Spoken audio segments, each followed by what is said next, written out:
Welcome to the Banker Lamp. Please enjoy the video. In this video, I will show how to make a water timer.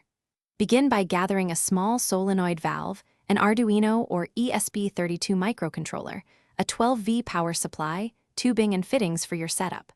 Mount the valve near the water source and secure tubing with clamps.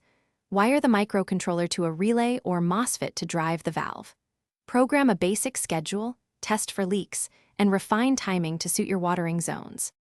Strip and tin your wires, then attach the microcontroller ground to the power supply ground for a common reference.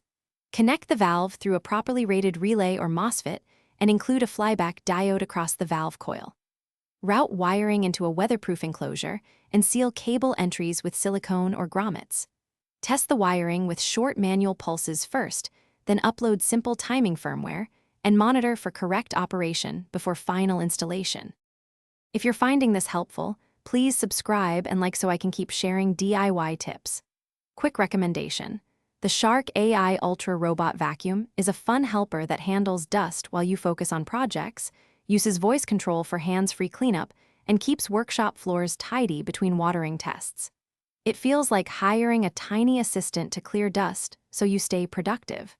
Check the description for the link and other deals. Now let's get back to the video.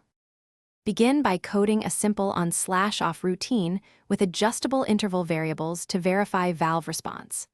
Add a real-time clock or NTP sync for consistent scheduling, and consider storing user schedules in EEPROM so settings persist after power loss.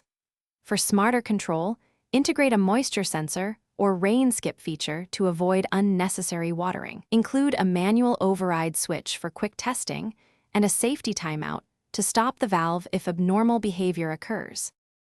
Thanks for watching. If this was helpful, leave a like and consider subscribing. See you next time.